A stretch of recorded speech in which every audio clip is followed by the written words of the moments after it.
민수기는 말 그대로 이스라엘 민족을 계수한 것에 대한 내용입니다. 그런데 히브리 원어의 제목으로 보면 베미드바르 해가지고 광야에서라는 그 제목입니다. 그러니까 광야 여정 속에 하나님께서 이스라엘 백성들에게 베푸셨던 그런 은혜들을 기록해 놓은 책이 민수기다라는 것이죠. 그러니까 시내산에서 출발해서 가나안 땅 들어가기 이전에 광야의 여정을 기록해 놓은 책이 바로 민수기입니다. 그래서 1장부터 10장까지는 출애굽한 이스라엘이 시내산에서 지냈던 그런 내용이 나오고요. 또 20장까지, 11장부터 20장까지는 본격적으로 광야의 여정이 기록이 되어져 있습니다. 그리고 21장부터 마지막 36장까지는 약속의 땅을 앞에 두고, 그러니까 요단 동쪽이죠. 요단강 동쪽에서 하나님이 이스라엘 백성들에게 하셨던 그러한 이야기들이 기록이 되어 있습니다. 오늘 우리가 읽은 내용도 그렇지만 민수기의 핵심 주제는 거룩입니다. 거룩. 레위기서도 그렇지만 민수기서, 아니요, 성경 전체가 실질적으로 하나님의 거룩에 대한 이야기고 하나님의 백성으로 택함받은 우리들, 그리스도인 이스라엘 백성의 거룩에 대한 이야기라 해도 전혀 틀리질 않습니다. 그래서 주제 첫 번째는 거룩, 하나님의 임재가 있는 거룩한 성막, 회막을 중심으로. 그래서 출애굽할 때 하나님께서 성막 짓는 법을 다 가르쳐 주셨죠. 그리고 성막을 중심으로 이스라엘 백성들이 거기에 머물고 또 구름이 움직이게 되면 성막이 또 따라서 움직이게 되고 하는 그러한 모든 여정들이 시작이 되는 것이죠. 하나님의 임재가 있는 거룩한 성막을 중심으로 백성들이 성결해야 될 것에 대해 민수기는 말씀을 하고 있습니다. 우리가 읽지는 않았지만 4장까지는 그 이스라엘 민족을 계수하는 내용들이 나오잖아요. 그래서 민수기의 주제도 질서입니다. 질서. 영적인 질서, 또 이러한 우리 관계 속에서의 권위의 질서, 이런 모든 질서를 세세하게 이야기를 하고 있습니다. 그리고 또 하나는 불순종입니다. 불순종. 하나님께 불순종한 1세대는 출애굽했다 할지라도 약속 땅에 들어가지를 못해요. 그러니까 이걸 신약적으로 오늘 우리에게 표현을 해보면 예수님 믿으면 구원받지.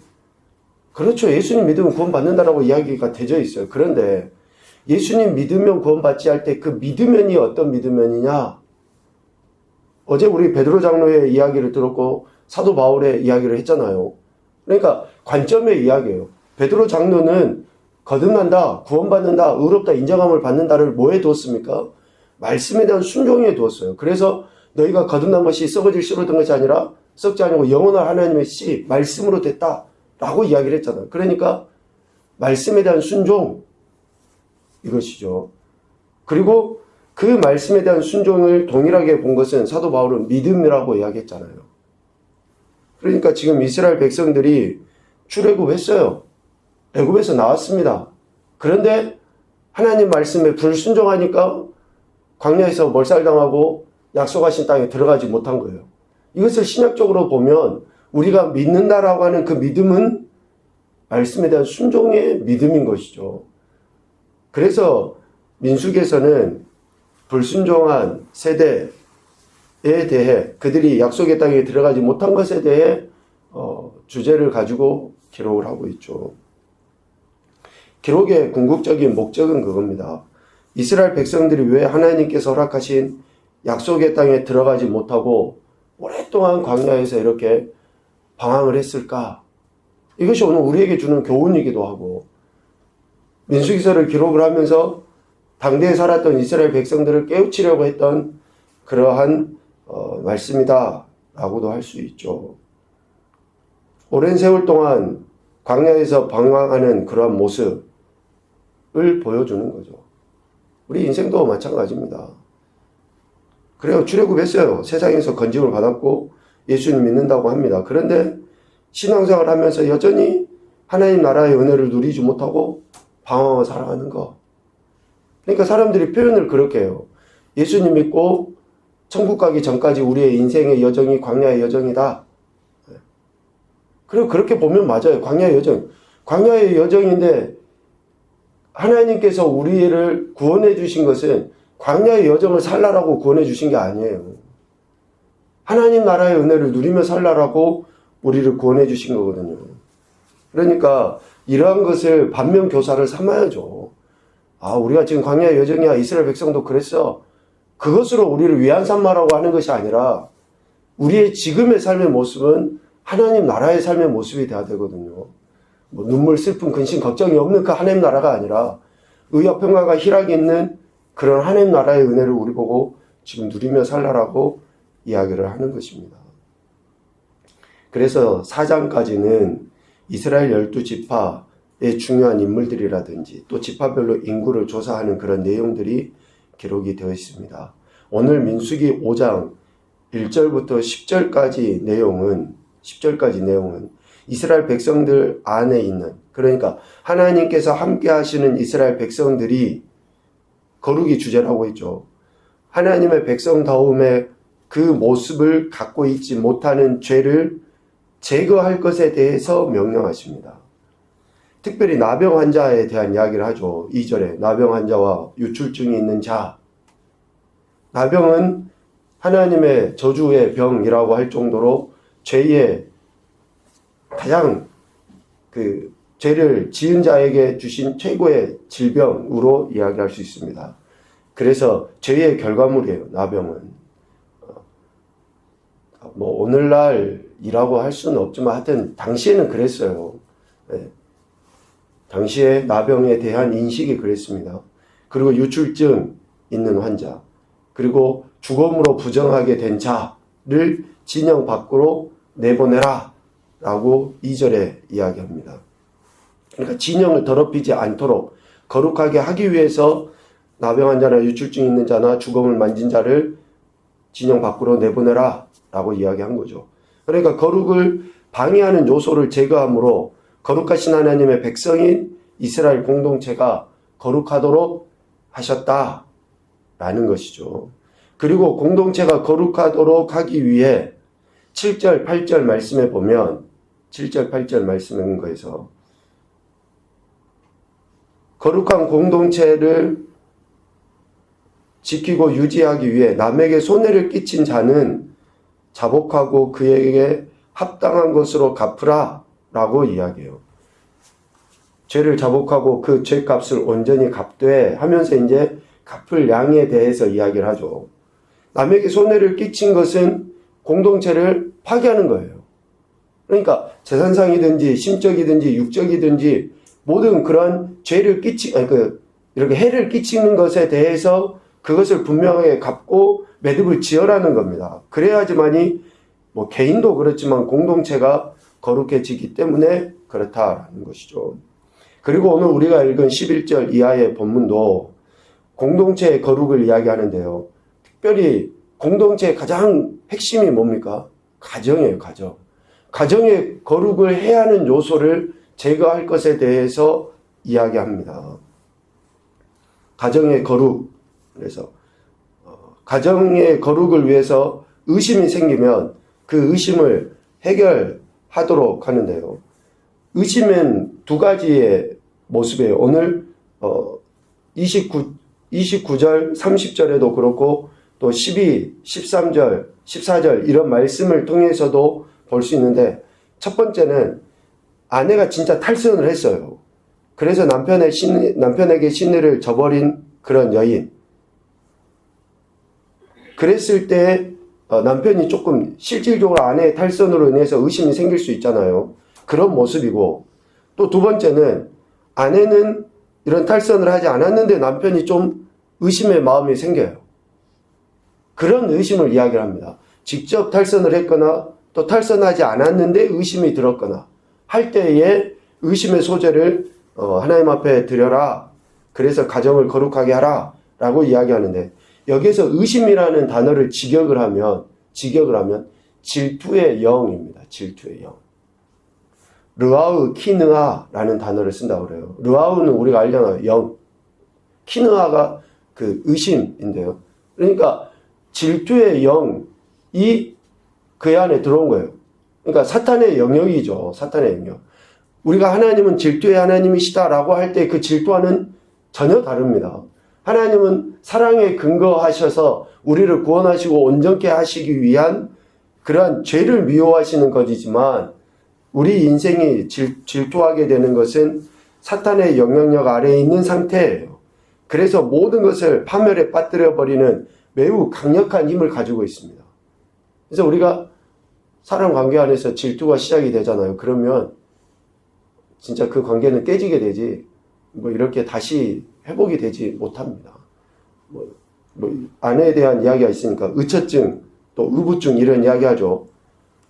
도저히 이게 회복이 안 됩니다. 왜? 사탄이 그렇게 해버리니까 그렇습니다. 사탄이. 그러니까 이제 진짜 하나님의 은혜가 들어가지 않으면 정말 참 회복이 불가능하게 되는데 여간 이러한 의심이 생겼을 때에 아내를 위하여 15절에 있죠. 그의 아내를 데리고 제사장에게로 가서 그를 위하여, 그러니까 그 아내를 위하여 보리가루 10분의 1 에바를 헌물로 드리되 하면서 이야기합니다. 가정의 거룩을 지키기 위해서 아내의 행동 또 혹은 아내의 행동에 상관없이 남편이 아내에 대해 의심이 생기잖아요. 그러면 그 의심을 해결하기 위해서 소제를 드렸어야 됩니다. 소제는 곡식으로만 드리는 제사이죠. 그 소제를 드리는데 15절 중반 이후에 기름도 붓지 말고 유향도 두지 말고 라고 이야기합니다. 그러니까 다른 어떤 것을 첨가시키지 말고 오직 보리가루 10분의 1 에바만을 드리도록 명령을 하신 것이죠. 이 소제를 통해 의심의 근거가 무엇인지 또 진실의 여부가 무엇인지 죄가 있으면 죄를 생각나게 해주도록 그래서 의심의 소제임과 동시에 기억의 소제라고 15절 말미에 이야기를 합니다. 이러한 소제를 드림으로 인해서 진짜 아내가 그러니까 남편이 아내를 의심하는 근거가 어디에 있는지 다시 자기 자신을 되돌아본 거죠. 남편도. 그리고 아내는 그 소제를 드리면서 어떻게 합니까? 자기가 진짜 죄를 지었는지 안 지었는지를 기억을 하는 거예요. 그래서 의심의 소제임과 동시에 기억의 소제다라고 하는 것이죠. 이런 제사, 소제로서 의심을 해결하려 하는데 그 장소가 어딘가 16절, 18절에 이야기합니다. 제사장은 그 여인을 가까이 오게 하여 여호와 앞에 세우고 또 18절에도 여인을 여호와 앞에 세우고 여호와 앞에 세우고 라는 그 말의 의미는 매우 중요합니다. 우리가 신학적으로도 이야기하면 코람데오죠. 하나님 앞에서 하나님의 임재 초소인 성막 앞에 세운다라는 그런 의미인 거죠. 성막 가운데 세우는 거예요. 그래서 한 가정과 한 여인의 운명을 우리 인간이 해결하는 것이 아니라 우리 인간이 판결자가 되려고 하는 것이 죄악의 첫 번째 아닙니까? 아담과 하와가 범죄하게 된 시작이 뭡니까? 하나님과 같이 되어 눈이 밝아져서 이게 사탄이 이용하는 것인데 여호와 앞에서 라는 그 말을 왜 굳이 여기에다 썼을까? 우리 인간은 우리 스스로가 판결자가 되는 거예요. 그러니까 남편이 의심이 떡 생겨버리면 자기가 판결을 해버려요. 그래서 관계를 스스로 다 파괴해버리죠. 그런데 하나님 앞에서 라는 그 말은 한 가정과 한 여인의 운명을 우리 인간의 지혜로 해결하는 것이 아니라 최고의 권위자이신 하나님께 맡겨서 하나님의 판결을 기다리겠습니다. 라는 그런 상징적인 의미가 있는 거예요. 하나님께서 판결해 주십시오. 우리의 감정으로 우리 인간의 지혜로 판결하는 것이 아니라 그러니까 아내의 행동 또 혹은 아내의 행동에 상관없이 남편이 의심이 생기게 되었을 때에 정말 복잡하고 어려운 문제잖아요. 너무나 힘들고 어려운 문제예요. 그런데 그것을 우리 인간이 그냥 알아서 해결하는 것이 아니라 하나님만이 해결하실 수 있다라는 그러한 믿음의 고백으로서 하나님 앞에 나아가도록 했다라는 것이죠. 이러한 것은, 즉 하나님 앞에서라는 것은 우리 신앙과 삶의 모든 영역 가운데 반드시 있어야 되고 꼭 있어야 되는 것입니다. 어떤 것이든지 하나님이 하시는 거지 우리가 하는 게 아니에요. 그래서 하나님 앞에 나아가서 겸손히 하나님의 말씀을 듣고 하나님께서 행하시도록 모든 판단이 하나님께 있습니다 라고 내어 맡기는 거죠. 하나님만이 모든 판단의 기준이십니다 라는 그런 고백을 해야 되는 거예요. 그러니까 얼마나 우리 인간이 하나님 앞에 교만한가 라는 것도 알 수 있는 대목이기도 하고요. 하나님께서 모든 것의 해결자이시다라는 그런 의미가 있기도 합니다. 그래서 이제 그런 제사를 드리고 또 선포도 하고 이제 하는 그런 내용이 마지막 31절까지 나옵니다. 실제적으로 하나님 앞에서 해결해 가는 그런 과정이 기록되어 있습니다. 오늘 말씀을 통해 교훈을 생각해 보는데, 첫째, 하나님께서 미워하시는 죄를 제거해야 한다.